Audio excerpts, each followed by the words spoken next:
स्वाध्याय टीवी।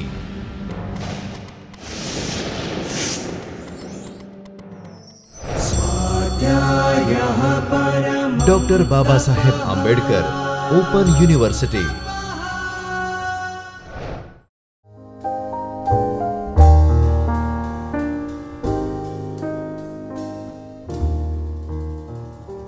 નમસ્કાર મિત્રો, આંતરરાષ્ટ્રીય નાણાં વ્યવસ્થાની આ શ્રેણીમાં આપણે પહેલા વિભાગમાં જોયું કે વિશ્વ બેંક, આંતરરાષ્ટ્રીય મુદ્રાકોષ અને વિશ્વ વ્યાપાર સંગઠનનો જન્મ કયા સંજોગોમાં થયો. આજે આપણે જોવાના છીએ આંતરરાષ્ટ્રીય નાણાં ભંડોળ અને ભારત. આંતરરાષ્ટ્રીય નાણાં ભંડોળનું કાર્ય, તે ક્યાંથી પોતાના સાધનો મેળવે છે, કેવી રીતે મદદ કરે છે, તે સાથે આ વૈશ્વિક સંસ્થામાં ભારત કયા સ્થાને છે એનો આપણે આજે પરિચય મેળવશું. આંતરરાષ્ટ્રીય નાણાં ભંડોળ અને ભારત. 1945માં આંતરરાષ્ટ્રીય નાણાં ભંડોળની સ્થાપના થઈ.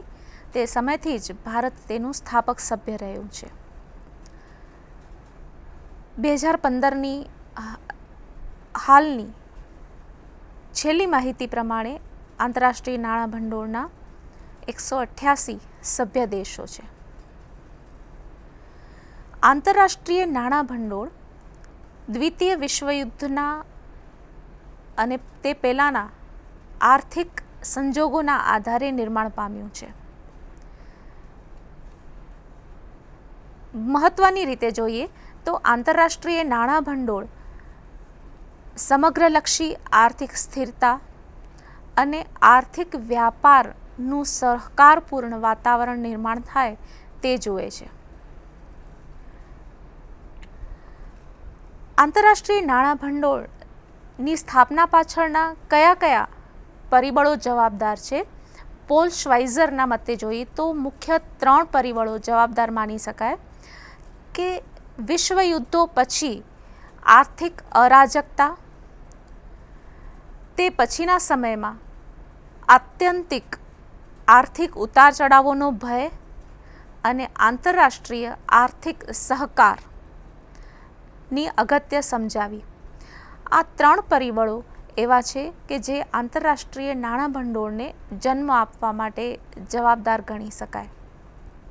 આપણે જોયું કે વિશ્વયુદ્ધ એક માત્ર રાજકીય ઘટના કરતાં અન્ય રીતે પણ ઘણી બધી અસરકારક રહી, જેમાં સ્પર્ધાત્મક અવમૂલ્યન, ચલણોનું સ્પર્ધાત્મક અવમૂલ્યન અને પોતાનું અર્થતંત્ર મજબૂત બને, પોતાનો વેપાર વિકસે, એ દરેક રીતે બધા જ દેશો જોતા હતા અને એ માટે આર્થિક સાધનોનો ઉપયોગ કરતા હતા. વિશ્વયુદ્ધ હતું એ માત્ર શસ્ત્રો કે રાજકીય સાધનોથી જ નહોતું લડાતું, આર્થિક સાધનોનો પણ અહીંયા ઉપયોગ થતો હતો. તે સમયે સ્પર્ધાત્મક અવમૂલ્યનને કારણે ઘણી બધી આર્થિક અરાજકતા સ્થપાણી. કોઈ એક દેશ પોતાની વસ્તુ વધારે વેચાણ થાય તે માટે કિંમતો આંતરરાષ્ટ્રીય બજારમાં સ્પર્ધાત્મક રીતે ઘટાડતું. એના કારણે સ્થાનિક બજાર અને આંતરરાષ્ટ્રીય બજારોમાં અરાજકતા સ્થપાતી. જેમાં આપણે જોયું હતું કે બેગરધાઈ નેબર, તમારા પડોશીને ભિખારી બનાવો, એ નીતિ મતલબ કે એટલી હદે નીચી કિંમતે ઉત્પાદન અને વેચાણ કરે કે એ અન્ય દેશને આર્થિક રીતે પરવડે જ નહીં. બીજી હતી આર્થિક મંદીની સ્થિતિ. 1930ના દાયકાની જે આર્થિક મંદીનો અનુભવો થયા અને વિશ્વે તેમાંથી બહાર નીકળવા માટે જે જરૂરી પરિબળો માન્યા, તેમાં એક પરિબળ હતું કે સરકારનો હસ્તક્ષેપ હોવો જરૂરી છે, માત્ર મુક્ત અર્થતંત્ર વિકસી શકે નહીં. આમ આંતરરાષ્ટ્રીય સહકાર અને સ્થિરતા એ 2 વસ્તુ ખાસ મહત્વની મનાઈ. એટલા માટે આંતરરાષ્ટ્રીય મુદ્રાકોષની સાથે આપણે આગળ જેમ જોશું કે વિશ્વ બેંક ગ્રુપની સંસ્થાઓ, આંતરરાષ્ટ્રીય વ્યાપાર સંગઠન વગેરે અસ્તિત્વમાં આવ્યા.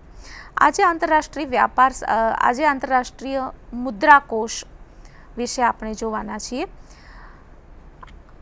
હવે આપણે જોઈએ કે આંતરરાષ્ટ્રીય મુદ્રાકોષ, આંતરરાષ્ટ્રીય નાણાં ભંડોળના હેતુઓ કયા છે. સૌથી પહેલો હેતુ બની શકે છે કે macro economic stability in member countries, સભ્ય દેશોમાં બૃહદલક્ષી આર્થિક સ્થિરતા.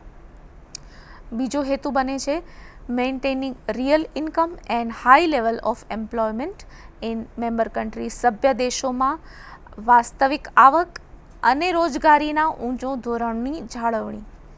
ત્રીજો હેતુ બને છે maintenance of exchange rate stability and stop competitive devaluation of currency in member countries. આપ જોઈ શકો છો કે આંતરરાષ્ટ્રીય વ્યાપાર હોય કે આંતરરાષ્ટ્રીય ચલણોની સ્થિરતા હોય, આંતરરાષ્ટ્રીય મુદ્રાકોષનો આ એક ખાસ હેતુ રહ્યો છે અને તે માટે રોજગારીનું ઊંચું ધોરણ જાળવવું અને વાસ્તવિક આવકનું સ્તર જળવાવું જોઈએ. હંમેશા નાણાકીય આવક મહત્ત્વની રહેતી નથી. કોઈ પણ દેશ માત્ર નાણાકીય આવકની રીતે આગળ વધતો હોય તેમ છતાં તેની પ્રજાની જો સુખાકારી ન હોય, તેની પ્રજા માટે અનાજ, દવાઓ, શિક્ષણ એ બધું ન હોય તો એની નાણાકીય આવક કોઈ પણ રીતે ઉપયોગી રહેતી નથી. તેવી જ રીતે રોજગારીનું ઊંચું ધોરણ જળવાય, મતલબ કે માત્ર ઉત્પાદન થવું, માત્ર નાણાકીય આવક જ વધારે હોવી તે નહીં, પણ સમાજની દરેક વ્યક્તિ અથવા તો વધુમાં વધુ વ્યક્તિ એ ઉત્પાદનની પ્રક્રિયામાં ભાગીદાર બને, તે રીતે આર્થિક વિકાસ કરવો. આર્થિક વિકાસ એ માત્ર અમુક લોકો દ્વારા થાય એવો વિકાસ નહીં, પણ એમાં રોજગારીનું ધોરણ જળવાય, સરકાર માત્ર પૈસા આપે એમ નહીં, દરેક વ્યક્તિની આર્થિક વિકાસમાં ભાગીદારી હોવી જોઈએ. અને આ હેતુઓ સિદ્ધ કરવા માટે આંતરરાષ્ટ્રીય નાણાં ભંડોળ શું કરે છે?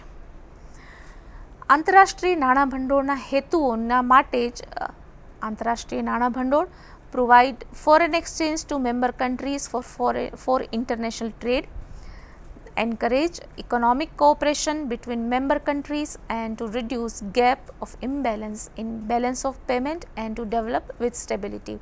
આ ત્રણ મુદ્દાઓ આપણે ખાસ ધ્યાનમાં લેવાના છે કે આંતરરાષ્ટ્રીય હુંડિયામણનો જે વિનિમય દર છે, જુદા જુદા ચલણો વચ્ચેનો વિનિમય દર છે, તેની સ્થિરતા જાળવવી અત્યંત જરૂરી છે.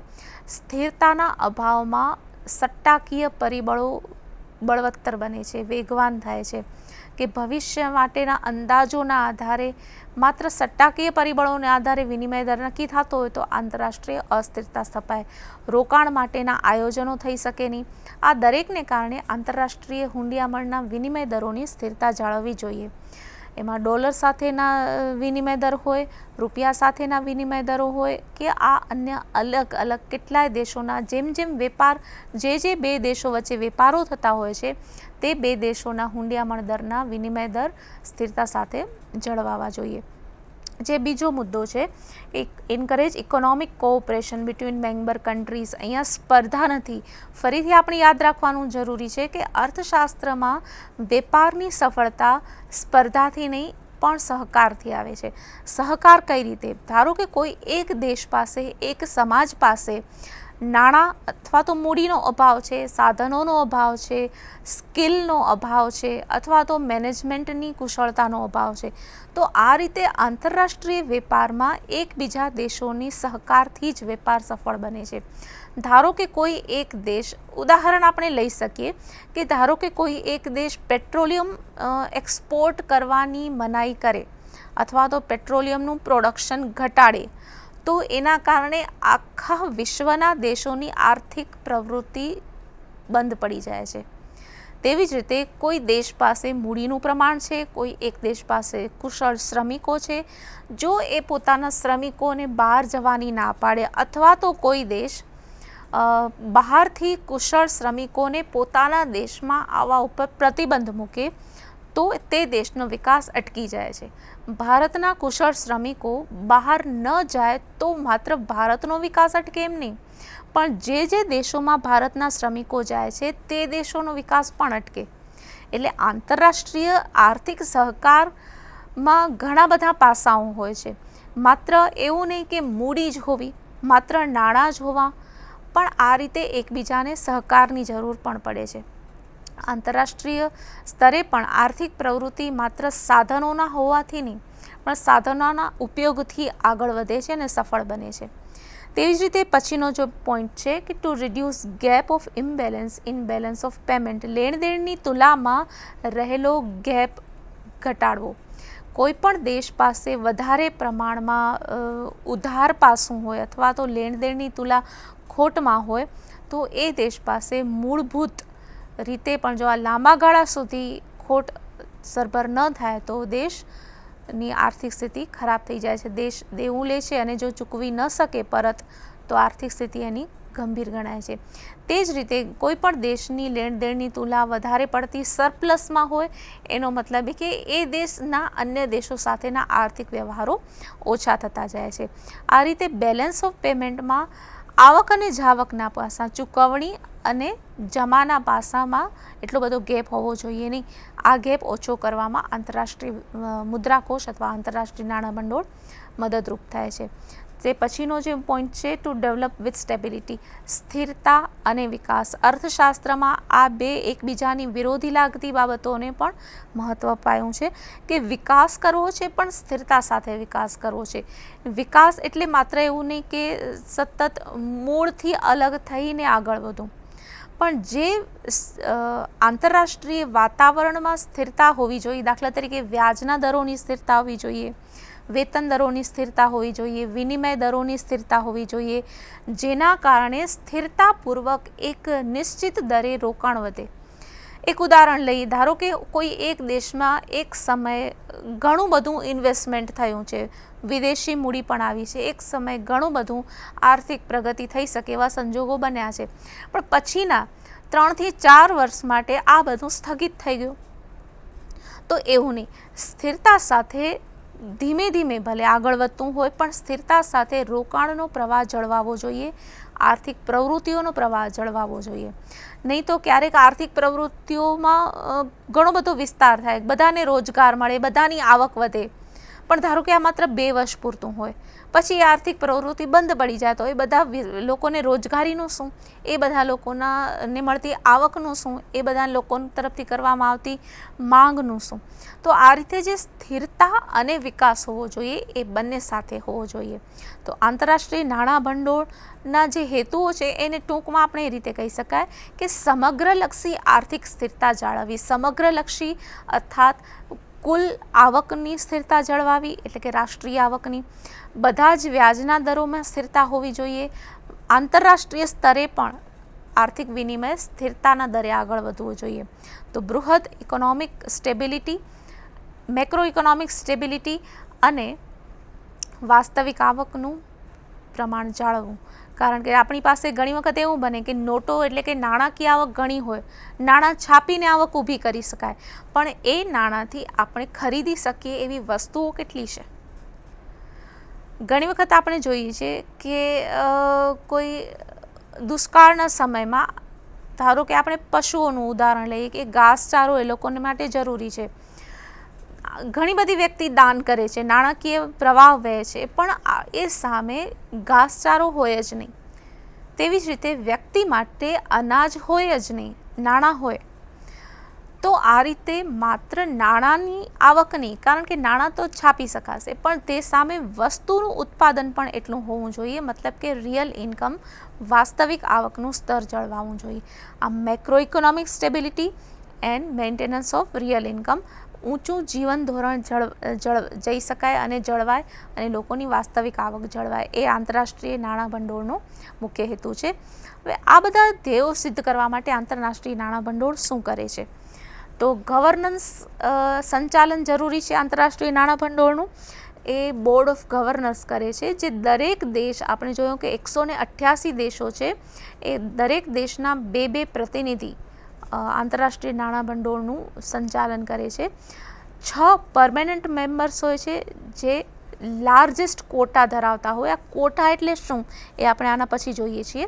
તો જેનો ભાગ આંતરરાષ્ટ્રીય નાણાં ભંડોળમાં USA, UK, Germany, France, Japan અને ચીન, આ 6 દેશોનો જે લાર્જેસ્ટ કોટા હોલ્ડર કન્ટ્રીઝ કહી શકાય, એ બધા દેશો, 6 મુખ્ય દેશો છે, એ આ મુખ્ય સંચાલન કરે છે. તે ઉપરાંત દરેક દેશના 2 પ્રતિનિધિઓ હોય છે જે એનું બોર્ડ ઓફ મેનેજમેન્ટ બને છે.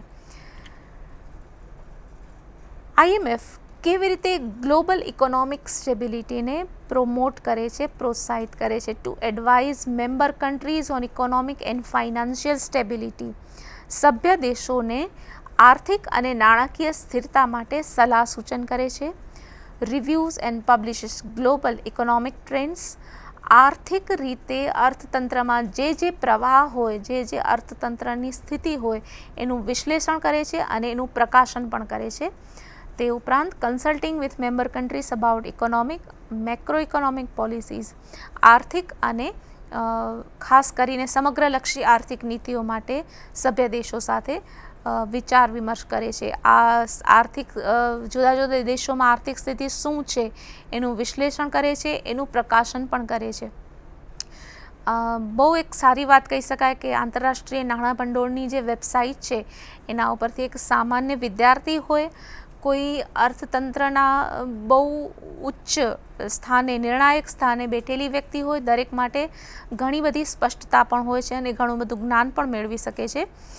તે ઉપરાંત ઇન્ટરનેશનલ મોનેટરી ફંડ કેવી રીતે એની ટ્રેનિંગ આપે છે, તો ટ્રેનિંગ આપવી એક ખાસ કહી શકાય કે જેમ ઓનલાઈન અભ્યાસક્રમો હોય છે એમ આંતરરાષ્ટ્રીય નાણાં ભંડોળ પણ પોતાના ઓનલાઈન અભ્યાસક્રમો ચલાવે છે.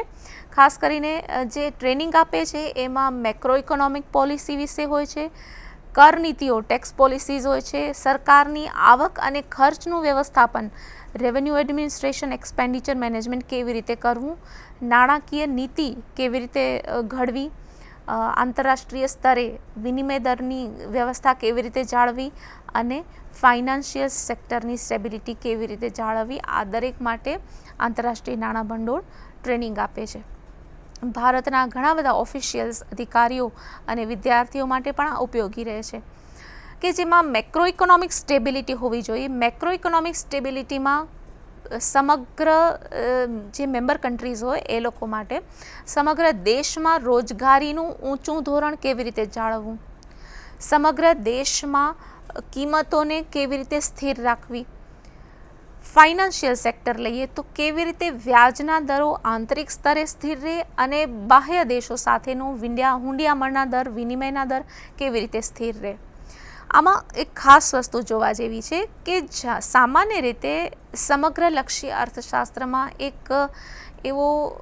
એવી સ્થિતિ પ્રવર્તમાન હોય છે કે ફુગાવાનો ઊંચો દર, દાખલા તરીકે આપણે જો રોજગારીનું ઊંચું ધોરણ જાળવવું હોય, બેરોજગારીનું પ્રમાણ નીચું હોવું એટલે કે રોજગારીનું પ્રમાણ ઊંચું જાળવવું હોય તો એની સાથે સાથે ફરજિયાતપણે આપણે ફુગાવાનો ઊંચો દર પણ સહન કરવો પડે. હવે આ વિરોધાભાસી પરિસ્થિતિ આપણે રોજગારીનું ઊંચું પ્રમાણ ઈચ્છીએ છીએ પણ ફુગાવો આપણે નથી ઈચ્છતા.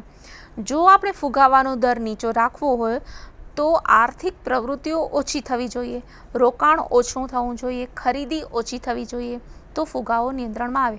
પણ તો સાથે આપણે સહન કરવી પડે બેરોજગારી. તો બેરોજગારીનું પ્રમાણ દૂર કરી રોજગારીનું પ્રમાણ ઊંચું પણ રાખવું છે અને ફુગાવાને પણ નિયંત્રણમાં રાખવો છે. આ બે સમગ્રલક્ષી અર્થશાસ્ત્રના બહુ જ ક્રિટિકલ કહી શકાય એવી અસરો છે જેના માટે ખાસ સમગ્રલક્ષી આર્થિક નીતિ ઘડવી પડે છે. વ્યાજના દર આ સાથે સંકળાયેલા છે. જો વ્યાજના દર ઊંચા હોય તો રોકાણ ઘટે તો રોજગારીનું પ્રમાણ ઓછું થાય. તો શું વ્યાજના દરો વધારીએ તો રોકાણનો ખર્ચ વધે. આમ એકબીજા સાથે સુસંગત ન થઈ શકતા હોય એવા ધ્યેયો બહાર પાડવાના હોય છે જેના માટે આર્થિક નીતિઓ ઘડવી પડે છે. ફાઇનાન્શિયલ નીતિ હોય, ટેક્સ પોલિસી હોય, વ્યાજના દરોની નીતિ હોય, આ બધી નીતિઓના ઘડતરમાં IMF આંતરરાષ્ટ્રીય નાણાં ભંડોળ જે તે સભ્ય દેશ સાથે ચર્ચા વિમર્શ પણ કરી શકે છે અને એમને ટ્રેનિંગ પણ આપે છે. તો આ રીતે જે સલાહ સૂચનની સહાયતા તો આંતરરાષ્ટ્રીય નાણાં ભંડોળ કરે છે પણ તે ઉપરાંત જે એનો પરંપરાગત હેતુ હોય છે કે નાણાકીય સહાય આપવાનો, કેવી રીતે નાણાકીય સહાય આપે છે, આપણે એના માટે IMFના રિસોર્સિસ કયા કયા છે એ જોઈએ. તો સૌથી પહેલાં તો IMF પાસે કોટા સિસ્ટમ એટલે કે એક જથ્થો હોય છે આંતરરાષ્ટ્રીય નાણાં ભંડોળનો જેમાં કોઈ પણ સભ્ય દેશ જ્યારે તેની મેમ્બરશિપ લે છે ત્યારે એણે પોતાનો એક કોટા, એની ભાગીદારી એમાં હિસ્સો જમા કરવો પડતો હોય છે. એમાં 1/4 એટલે કે 25% હિસ્સો એ આંતરરાષ્ટ્રીય સ્તરે સર્વ સ્વીકૃત એવી કરન્સી સાથે એમાં ફી ભરી શકે છે અથવા તો ભંડોળમાં જમા કરી શકે છે, અને 3/4 એટલે 75% જેટલો હિસ્સો પોતાના ચલણમાં એમાં ભરી શકે છે. આ આંતરરાષ્ટ્રીય નાણાં ભંડોળની મેમ્બરશિપનો કોટા છે, એ આપણે કહી શકીએ આંતરરાષ્ટ્રીય નાણાં ભંડોળનો એ સાધનનો એનો રિસોર્સ થયો. તે પછી આંતરરાષ્ટ્રીય નાણાં ભંડોળ પાસે ગોલ્ડ છે, જે વિશ્વનું સૌથી વધુ સુવર્ણ ધારણ કરનારી સંસ્થા છે. આંતરરાષ્ટ્રીય નાણાં ભંડોળ પાસે 90.5 મિલિયન ટ્રોય આઉન્સ એટલે કે આપણે એને મેટ્રિક ટનમાં કહીએ તો 2814.1 મેટ્રિક ટન જેટલી એમાં એનું સોનું છે, જે આંતરરાષ્ટ્રીય નાણાં ભંડોળને સૌથી વધુ સુવર્ણ ધરાવતી સંસ્થા તરીકે સ્થાપિત કરે છે. New arrangement of borrowings and general arrangement of borrowings આ આંતરરાષ્ટ્રીય નાણાં ભંડોળના રિસોર્સિસ છે. ન્યૂ અરેન્જમેન્ટ અને જનરલ અરેન્જમેન્ટ એ બે સાધનોનો ઉપયોગ જ્યારે કોટાના રિસોર્સિસ ઓછા પડે ત્યારે કરવામાં આવે છે. સુવર્ણ આંતરરાષ્ટ્રીય નાણાં ભંડોળ પાસે સૌથી વધુ સુવર્ણ છે, પણ એનો ઉપયોગ પણ જે મેમ્બર કન્ટ્રીઝ અથવા તો જે બોર્ડ ઓફ ગવર્નન્સ એના 85% વોટના આધારે નક્કી થાય છે કે આ સુવર્ણનો ઉપયોગ કરવો કે નહીં. આ સુવર્ણનો ઉપયોગ પણ આંતરરાષ્ટ્રીય સ્થિરતા જાળવવા માટે જ થતો હોય છે, પણ એ બહુમતી 85% મેમ્બર્સની બહુમતી હોય તો એના આધારે એનો ઉપયોગ થાય છે. જનરલ અરેન્જમેન્ટ ઓફ બોરોઈંગ અને ન્યૂ અરેન્જમેન્ટ ઓફ બોરોઈંગ જેમાં આપણે આગળ જોયું તેવી રીતે જ્યારે આંતરરાષ્ટ્રીય નાણાં ભંડોળ પાસે પોતાનો જે કોટા હોય એ ઓછો પડે અન્ય દેશોને મદદ કરવામાં, ત્યારે એનો ઉપયોગ થાય છે.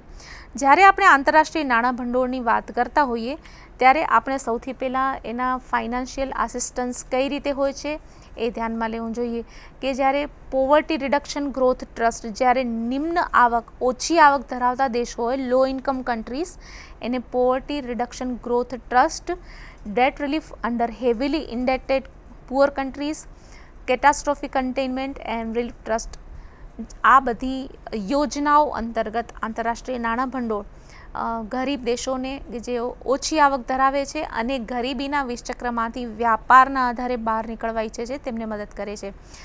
કેટાસ્ટ્રોફી કન્ટેનમેન્ટ રિસોર્સિસ અથવા તો રિલીફ ફંડ જે છે, CCR આપણે જેને કહીએ છીએ, એમાં કોઈ પણ દેશ જ્યારે સ્વાસ્થ્ય, આંતરરાષ્ટ્રીય આર્થિક પ્રવૃત્તિઓ અને વેપારને બહુ ગંભીરતાથી નુકસાન કરે તેવી સ્થિતિ હોય એ વખતે CCRનો ઉપયોગ થાય છે. આપણે એના માટે એક ઉદાહરણ લઈ શકીએ કે જ્યારે ઇબોલાથી મોસ્ટ અફેક્ટેડ કન્ટ્રીઝ હતા એ વખતે વિશ્વના બધા જ દેશોમાં સ્વાસ્થ્યના સામે બહુ ગંભીર ખતરો થયો હતો, ત્યારે આ સાધનોનો ઉપયોગ કરાયો હતો. આંતરરાષ્ટ્રીય નાણાં ભંડોળ દ્વારા આ ફંડ ઉપયોગમાં લેવાયો હતો. આંતરરાષ્ટ્રીય નાણાં ભંડોળની જ્યારે પણ કોઈ સહાયની કે કોટાની આપણે વાત કરતા હોઈએ ત્યારે આપણે ખાસ શબ્દ ધ્યાનમાં રાખવો જોઈએ, એ છે SDR, સ્પેશિયલ ડ્રોઈંગ રાઇટ્સ. આ સ્પેશિયલ ડ્રોઈંગ રાઇટ્સ એ કોઈ નાણાકીય અમાઉન્ટ અથવા તો યુનિટ નથી, પણ એક એનો હિસાબી એકમ છે. એનું રચના કરવામાં આવી હતી 1969માં 1969માં બાય IMF. એનું મૂલ્ય 4 કી કરન્સીના બાસ્કેટથી, એટલે કે જે આંતરરાષ્ટ્રીય સ્તરે સર્વ સ્વીકૃત એવી કી કરન્સી છે, જેમાં $, બ્રિટિશ પાઉન્ડ, જાપાનીઝ યેન એન્ડ યુરોના આધારે એનું કુલ મૂલ્ય નક્કી થાય છે. IMF તેના સભ્ય દેશોને આ SDRની ફાળવણી કરે છે. કોઈપણ દેશનું GDP, તેનો આંતરરાષ્ટ્રીય વ્યાપારમાં એનું કોન્ટ્રીબ્યુશન અને આ આંતરરાષ્ટ્રીય સંસ્થા IMFમાં તેનું સ્ટેન્ડ, એ ત્રણેયના આધારે IMF આ SDRના કોટાની ફાળવણી કરે છે. આ SDR એક એસેટ છે જે ઇન્ટરેસ્ટ પણ કમાવી આપે છે.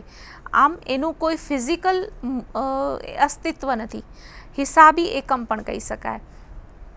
દાખલા તરીકે એને એસેટ છે, ઇન્ટરેસ્ટ કઈ રીતે મળે? કોઈ પણ દેશને જ્યારે IMF તરફથી કોટા મળે છે જ્યારે મેમ્બરશિપ મળે છે તે દેશને, ત્યારે IMF એને કોટા ફાળવે છે.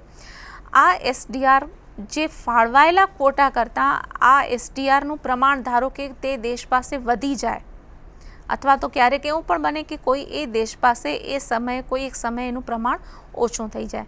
હવે IMFએ ફાળવેલા કોટા કરતાં જો દેશ પાસે SDRનું પ્રમાણ વધે તો તે દેશને વ્યાજ મળે છે, અને IMFએ ફાળવેલા કોટા કરતાં જો આ દેશ પાસે ઓછા SDR હોય તો તે દેશે વ્યાજ ચૂકવવું પડે છે. આમ જો IMF ફાળવેલા કોટા કરતાં આંતરરાષ્ટ્રીય સ્તરે વ્યાપાર વિનિમય એનામાં જો દેશનો ફાળો વધતો જાય તો વધારે ને વધારે કોટા અને વ્યાજ કોઈ પણ દેશ કમાઈ શકે છે. આ કોટા છે જેમ આપણે જોયું તે ઇન્ટરેસ્ટ અર્નિંગ એસેટ છે. હવે આ મેમ્બર કન્ટ્રીઝ છે એ આનાથી સીધી રીતે જ એની કોઈ ગુડ્સ એક્સચેન્જ કરી શકતા નથી કે વેપાર કરી શકતા નથી, પણ એ વસ્તુઓ અને સેવાઓ ખરીદી શકતા નથી, પણ આંતરરાષ્ટ્રીય સ્તરે જ્યારે વિનિમય કરે છે ત્યારે કોટાનો ઇનડાયરેક્ટલી ઉપયોગ કરે છે અને કોટાનો વિનિમય કરે છે. હવે આપણે જોઈએ ભારત અને IMF વચ્ચે શું સંબંધ રહેલો છે. India is a founder member of IMF.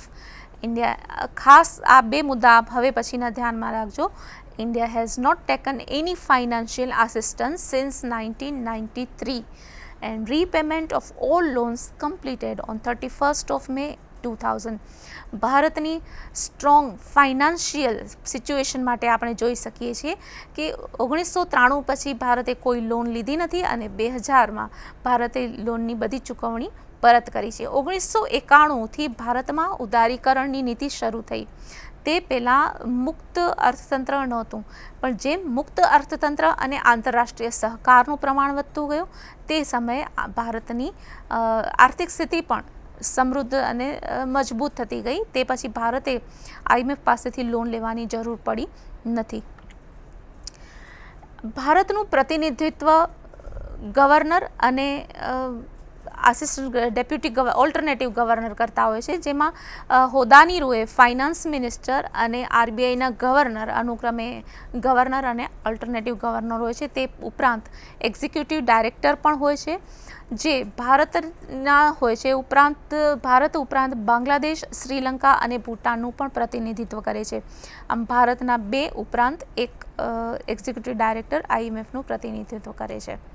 તે પછી Bharat India's current quota in IMF. ભારતનો છેલ્લી માહિતી પ્રમાણે ભારત પાસે 5821.6 મિલિયન SDR છે, જે ભારતને 8મો લાર્જેસ્ટ કોટા હોલ્ડિંગ કન્ટ્રી કહે છે. આપણે આના પહેલાં જોયું હતું કે 6 લાર્જેસ્ટ કોટા હોલ્ડિંગ કન્ટ્રી માં USA, UK, જાપાન, ચીન, જર્મની અને ફ્રાન્સ. તે પછી ભારતનો 8મો છે નંબર, જે લાર્જેસ્ટ કોટા હોલ્ડિંગ કન્ટ્રી કહે છે, અને એને 2.44% એનો શેર થવા જાય છે.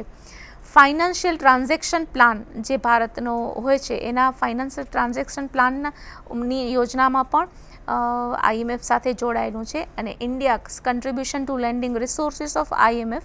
India invested 750 SDR as on 7th April 2011. ભારતે પોતાના 750 SDR એટલે કે કુલ 5340.36 કરોડ રૂપિયા IMFમાં કોન્ટ્રીબ્યુટ કર્યા છે, જે અન્ય સંસાધનોને અથવા તો અન્ય ગરીબ દેશોને મદદ કરવા માટે ભારતે આપેલા છે.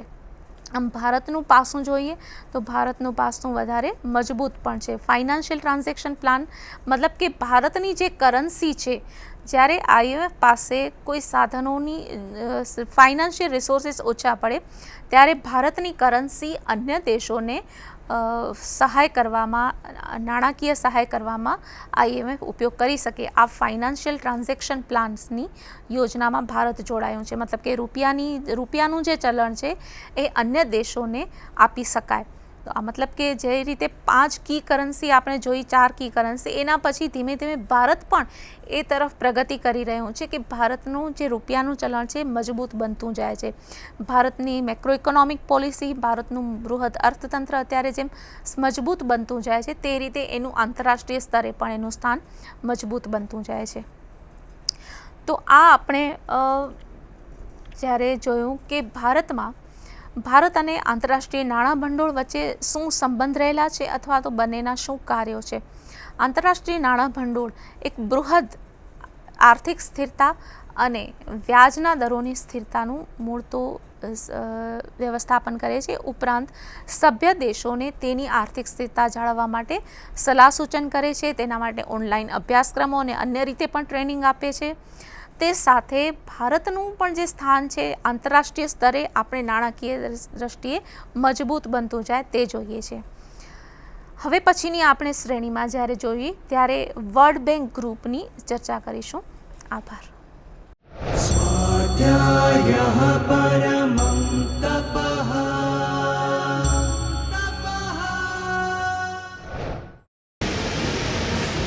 સ્વાધ્યાય ટીવી